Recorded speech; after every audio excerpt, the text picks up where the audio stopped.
Lighting myself with glasses feels like trying to wear a fucking face mask during the height of the pandemic. Like, they're not for show. I need them to see. Forget it. If you haven't yet gathered from my content, I have what some could say is a special interest in media and pop culture. For me, that's just a term I use as a greater umbrella to cover all of my media-related special interests. But under that broad umbrella are about 1,000,001 hyperfixations. For instance, music made by Trixie Mattel. Will you grow from your cold blood wrongs when those old love songs start to play? The voice actor Jim Cummings. I take my orders directly from Jafar, princess. And all I want you to do is trust in me. The women like a man with a big back porch, some kind of yeah. Woohoo! The New Adventures of Woody the Pooh.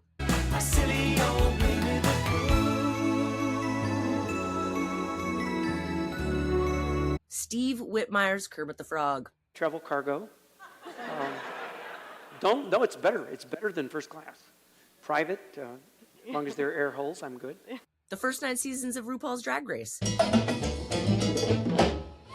What they do. The first 5 seasons of Supernatural. House rules, Sammy. Driver picks the music. Shotgun shuts his cake hole. Troy and Abed in the Morning. Troy and Abed in the morning. Chuck and Blair 5eva. They can tell you what to do. And Katya's verse in Riju Rochu. Katerina Petrovna Zamolodchikova, but your dad just calls me Katya. I could go on, but this video cannot be 27 hours long, so I will get to the point, which is obviously not my strong suit. One of those hyperfixations, amongst many, happens to be animation. Generally animation pre-2010s, but there are some exceptions. I'm looking at you, Adventure Time, and Gravity Falls. As a kid of the 90s, there was no shortage of completely unhinged, off-the-wall cartoons for me to choose from. Most of the ones that really stuck in my head, though, would be the ones that I would describe as fever dream-esque. You know, like you took 5 times the recommended dose of NyQuil, but instead of the Hat Man coming to visit you, it's the fucking Harvest Moon gathering whatever the fuck thing from Courage the Cowardly Dog.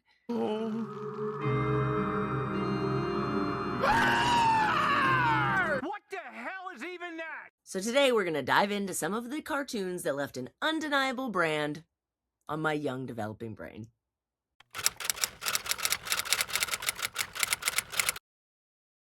Let's start with a show that even as a kid I pretty much avoided because it fucking freaked me out. Cow and Chicken followed the strange and uncomfortable existence of an 11-year-old chicken named Chicken and a 7-year-old cow named Cow. They are the offspring of 2 normal suburban humans. Mama had a chicken. Mama had a cow. Dad was proud. He didn't care how.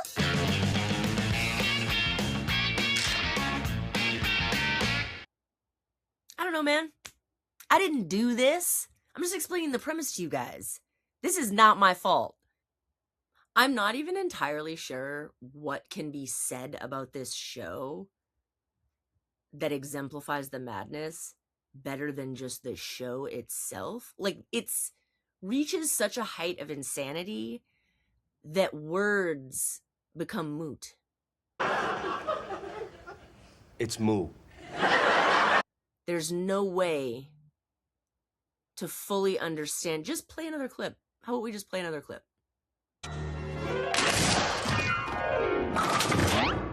Hello, little teeny tiny Mary. I'm your new plastic surgery coach. Plastic surgery isn't just a sport, it's a way of life. So yeah, that is Cow and Chicken.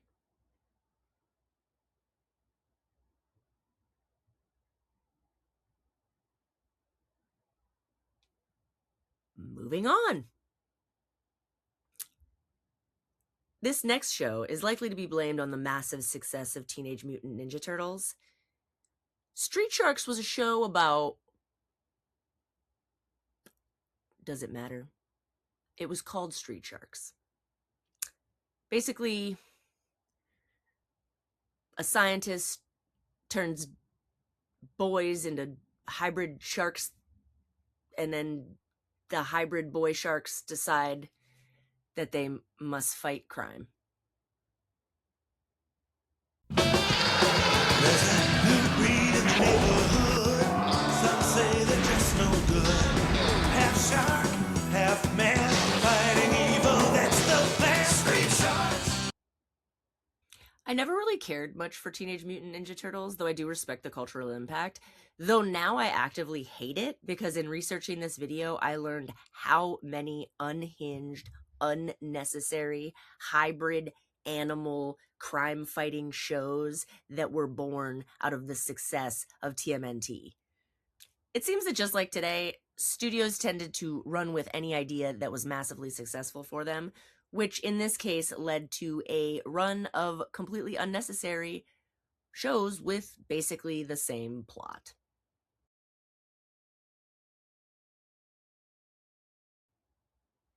Personally, though, for me, the true crime of Street Sharks is that it paved the way for this fucking toy commercial to be aired and etched in to my brain.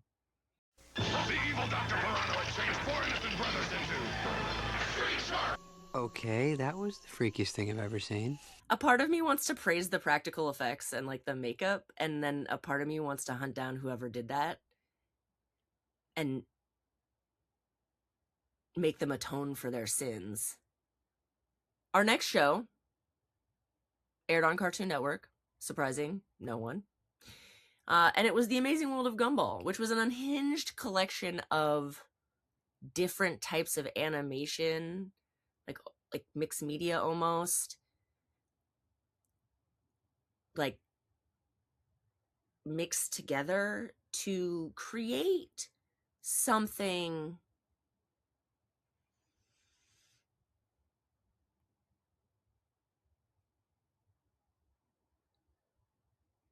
weird.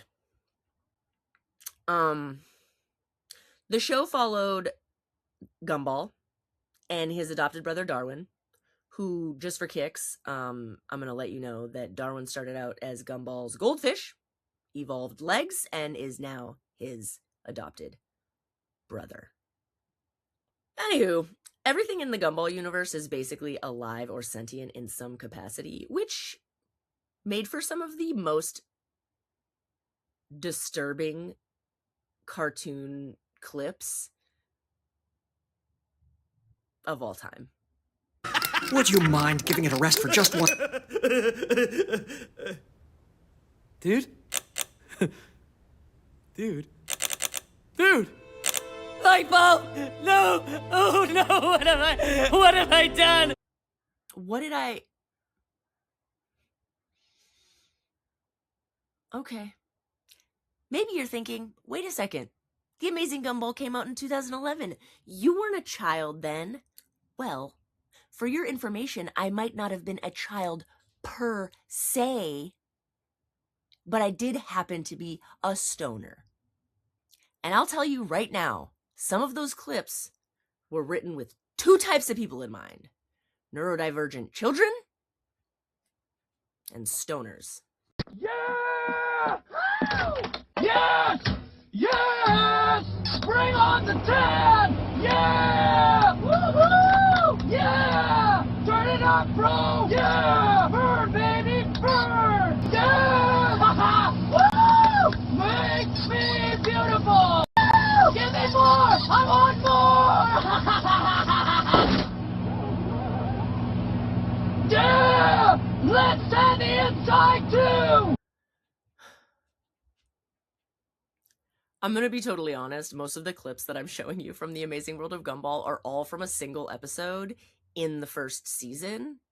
And frankly, that one episode is why I thought the show deserved to be on this list. The whole thing is really kind of unsettling, uncanny valley, like weird, upsetting animation and off-putting plot lines. But the episode that focuses specifically on all the inanimate objects in the world of Gumball, it stands alone and deserves an award in and of itself for truly unhinged, fever dream-esque cartoon content. I like to listen to your dreams. I don't know what to do. My whole brain is crying. So there's this like Mandela effect thing where some people think that Looney Tunes was spelled Looney Tunes, but in reality it was called Looney Tunes. And in researching this video, I think I know what happened, guys. I think I figured out why all of us were so confused for so long. Tiny Toons was spelled Tiny Toons, which is incredibly confusing. I'm sorry. And has really nothing to do with this video, but I do really think that that's maybe why we were all confused, because we all liked Looney Tunes, but we also all grew up watching Tiny Toons. Switched it around on us. Tiny Toons followed the often inappropriate hijinks of the next generation of cartoon characters as they attended Acme Acres Looniversity to learn how to be funny, I guess. In my opinion, at this time, any cartoon that was being produced by Warner Brothers and Amblin was absolutely fucking crazy. In fact, Tiny Toons just barely beat out Animaniacs to get on this list, and it's possibly because of this singular banned episode. What are you thinking, Buster? Let's drink it. Drink it? But Buster, this isn't like you. I know, but in this episode, we're showing the evils of alcohol. I guess it's sort of set up like an after-school special, like don't drink beer. But the Toons don't just get drunk, they steal a cop car and drive off a cliff to their death and then die. It was banned and taken off the air, and that last clip I showed you, actually, of them driving off the cliff, I could only find in Spanish, which is why I did not show you the clip with dialogue, because it is in Spanish. It was wholesome stuff. Wholesome. Then there's this undeniably offensive spoof of Roseanne?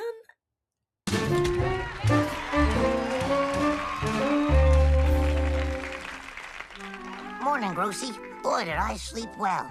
No kidding. You snored so loud, the neighbors called and complained about the drag racing. Making a buffet for the bowling team? No, it's my breakfast. What about me? Don't I get to eat anything? I'll let you lick the plate when I'm finished. I mean, I know none of us really like Roseanne the person, but that just seems like a bit much.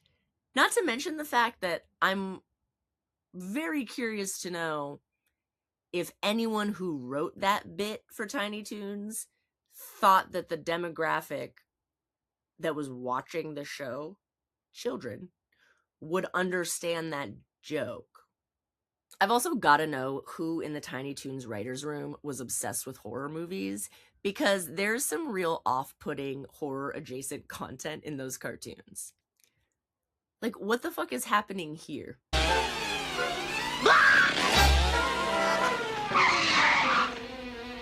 This is as far as we go, son.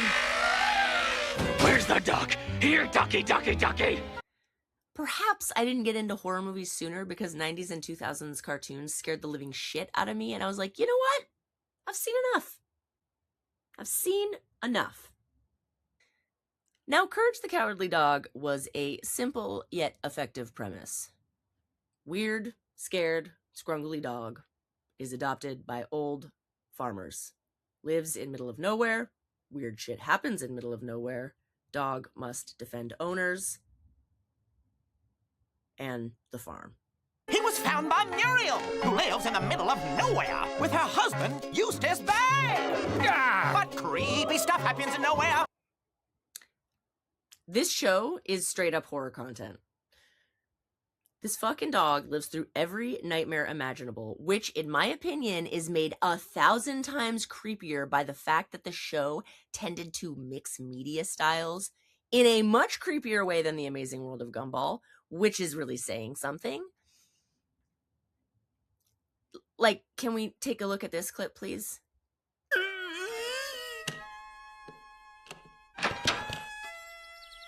Huh?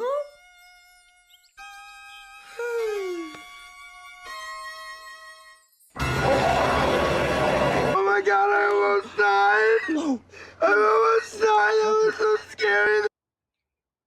What the hell is that? What is that? That's not cool. That's terrifying. Trying to eat my cereal on a Saturday morning and that thing, like, not cool, Cartoon Network. Not cool. No wonder I watched more Disney Channel than Cartoon Network growing up. Why were Cartoon Network characters always, like, going to hell and having to fight off the literal devil or actual demons? At Disney Channel, the characters just had to deal with the unrealistic standards of late-stage capitalism. And now we come to my favorite on this list. Bump in the Night was a weird little show that followed a tiny green monster who lived under the bed and ate your socks. I'm a wild green guy living under the bed. I gobble up a sock before you turn your head. Like a boat to life, I'll make your heart jump. My name is Mr. Bumpy. I go bump, bump, bump. Yeah, bump, bump, bump, bumpity bump. Everybody bump. Now, I don't know among animation fans if stop animation and like claymation fall under this umbrella, and frankly I don't care, because in researching this episode I learned that Bump in the Night is not included on any lists that I found of unhinged childhood entertainment, and that, my friends, is wrong. You're not just wrong, you're stupid. Bump in the Night was largely a musical program, and they even went as far as having a karaoke segment. Karaoke. You can sing a song or dance the night away. Karaoke. I'm not exactly sure what the karaoke segment was trying to accomplish, because it was a kids show, so like you just kind of put music in wherever. You don't need to be like, we're gonna go to a karaoke bar and sing some songs out of context. But that's what Bump in the Night did. Everybody feels bad sometime, like you're down in the mud, all covered with slime, like you're feeling real lost with no one to care, and you reach out for help, but there's nobody there. Along with their regular musical numbers in the regular episodes, because the karaoke segments tended to happen at the end of the episodes. I don't know. Jim Cummings, who I mentioned earlier in the video, voiced Mr. Bumpy, who I'm honestly confused when that guy has had time to sleep in the last 35 years, because if you look at a cartoon from the 80s to today, he probably voiced a character in it. Dude is absolutely epic. And sidebar, I went to a meet and greet with him because I'm a huge animation nerd, and I had him sign a VHS copy I had of The New Adventures of Winnie the Pooh, The Wishing Bear, which is the best episode ever, obviously. And over the PA system, they were playing music at the venue of the meet and greet, and they were playing Ray's song from Princess and the Frog, and he was signing autographs and singing it under his breath in Ray's voice, and it was the cutest thing I'd ever seen. Anyways, Bump in the Night was canceled almost as soon as it had started because people don't seem to understand good art. But it is streaming for free on Tubi, which almost all the shows that I've mentioned in this video are streaming for free on Tubi, which is probably because none of them are Disney shows. Though, I got real close to mentioning Roly Poly Oly in this program because that show, I don't like it. I don't like it. Cartoons have always seemed to showcase brilliant artistry, unhinged weirdness, and sometimes both, which is why I love them. What other genre can get away with claiming it's for kids and safe for all viewers, and then traumatize an entire generation with images like this? Well, that's all for now. Sleep well and don't let whatever the fuck this thing is bite. Thanks so much for watching. If you liked this video, like and subscribe for more.